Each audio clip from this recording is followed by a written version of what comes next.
Good morning. 11th का last video में मैंने आपको बताया था चेंजिंग क्वांटिटी डिमांड। आज मैं बता रहा हूँ changing demand. Changing quantity demand में एक बार रिपीट कर रहा हूँ।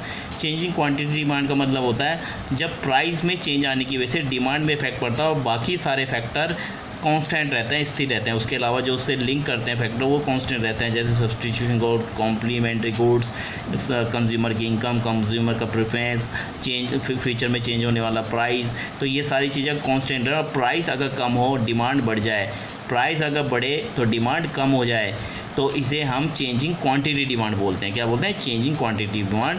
और उसे हम movement of changing quantity demand बोलते हैं। ये है shifting demand.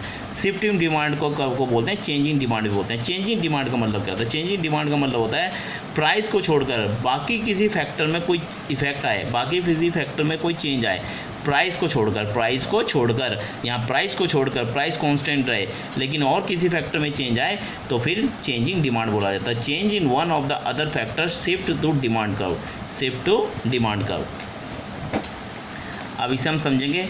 When the demand of a commodity change due to change in any factor, देखिए in any factor other than the own price, उसके अपने प्राइस को छोड़कर बाकी किसी फैक्टर में चेंज आता है। जैसे change in price substitute goods में चेंज आता है, इनकम में चेंज आता है कंज्यूमर की, फ्यूचर में होने वाले प्राइस में चेंज आएगा, डिस्ट्रीब्यूशन इनकम में चेंज आएगा, कॉम्प्लीमेंट्री गुड्स में चेंज आएगा, टेस्ट में प्रेफरेंस में चेंज आएगा, पॉपुलेशन में चेंज आएगा। ये फैक्टर आपको पहले भी बताए थे डिमांड के क्या क्या फैक्टर होते हैं। सेशन एंड वेदर में चेंज आएगा। अगर इनमें से किसी एक पॉइंट में चेंज आता है तो उसे चेंजिंग डिमांड बोला जाता है। और चेंजिंग क्वांटिटी डिमांड किसे बोला जाता है? जब उसके अपने प्राइस में चेंज आने की वजह से डिमांड में चेंज आता है।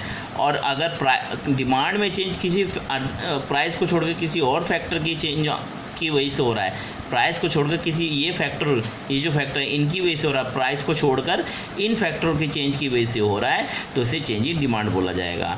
तो चेंज इन डिमांड का कब हमारा ये बन गया, ये देखिए हमारा ये प्राइस है, ये क्वांटिटी ऑफ डिमांड, ये Q1 Q2 Q3, तो ये हमारे चेंज आ रहे हैं किसी फैक्टर में चेंज आने की वजह से।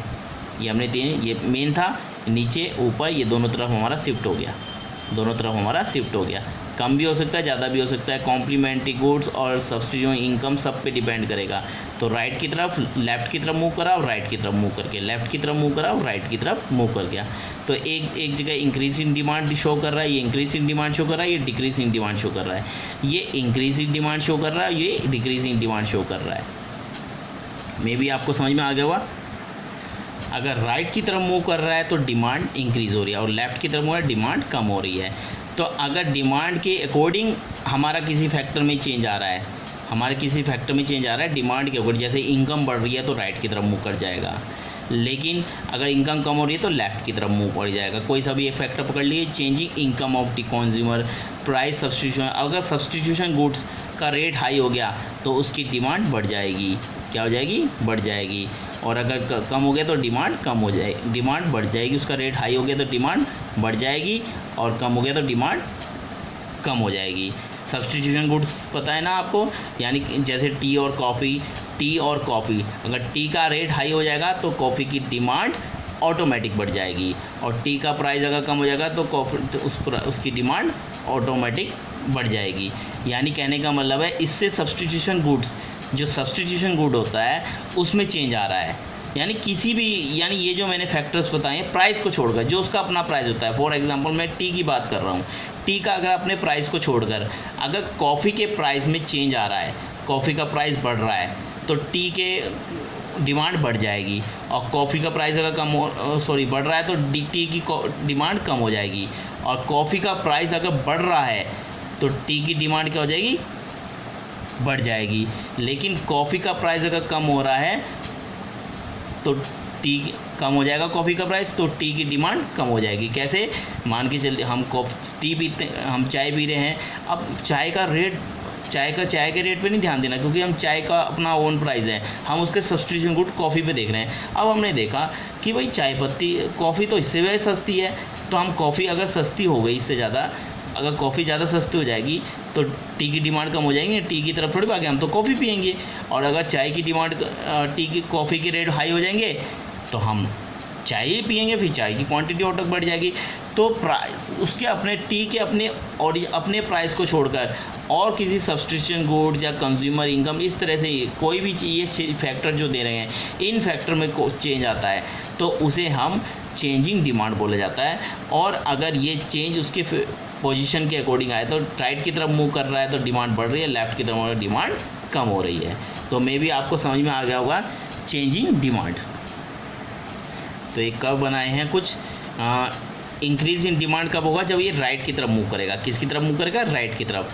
For example increase in demand, price हमारा 20, देखो प्राइस कांस्टेंट है लेकिन डिमांड में फ़र्क आ रहा है। अभी डिमांड में फ़र्क कैसे आया, या तो किसी सब्सक्रिप्शन गुड्स के डिमांड में फ़र्क किसा है, डिमांड बढ़ रही है ना, तो सब्सक्रिप्शन गुड के रेट हाई हो गए होंगे, या तो कंज्यूमर की इनकम बढ़ गई होगी, या फिर वेदर उसके अकॉर्डिंग हो गया होगा, जो कमोडिटी है उसके अकॉर्डिंग हो गया होगा, या फिर फ्यूचर में ऐसा लग रहा होगा इसका रेट हाई हो सकता है तो हम अभी परचेज़ कर लेते हैं। तो ऐसी चीज़ें, कोई भी एक फैक्टर इसके अपने प्राइस में, देखो अपना प्राइस तो इसका कांस्टेंट है, लेकिन जो फैक्टर मैंने बताए हैं अभी, वो फैक्टर को छोड़कर उस फैक्टर में चेंज आने की वजह से जो इसकी डिमांड में बढ़ रही है तो उसे इंक्रीजिंग डिमांड कहा जाएगा। और ये राइट की तरफ मूव कर रहा है।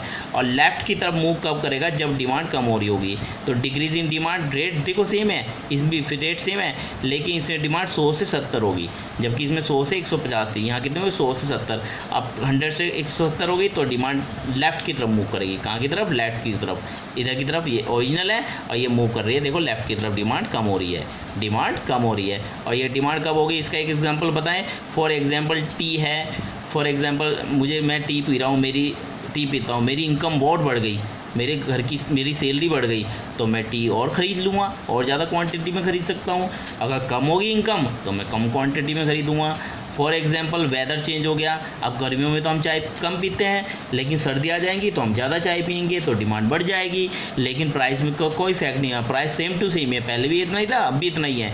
लेकिन वेदर की वजह से वेदर हमारा क्या, यहाँ क्या है 100, अब 70 हो गए, तो वेदर कैसा होगा, अगर चाय पी रहे हैं तो वेदर गर्मी आ गई तो हमने चाय पीना कम कर दिया, और यहाँ क्या आ गई, सर्दी आ गई तो हमने चाय पीनी बढ़ोतरी कर दी। तो मैंने एक कोई फैक्टर उठाया है।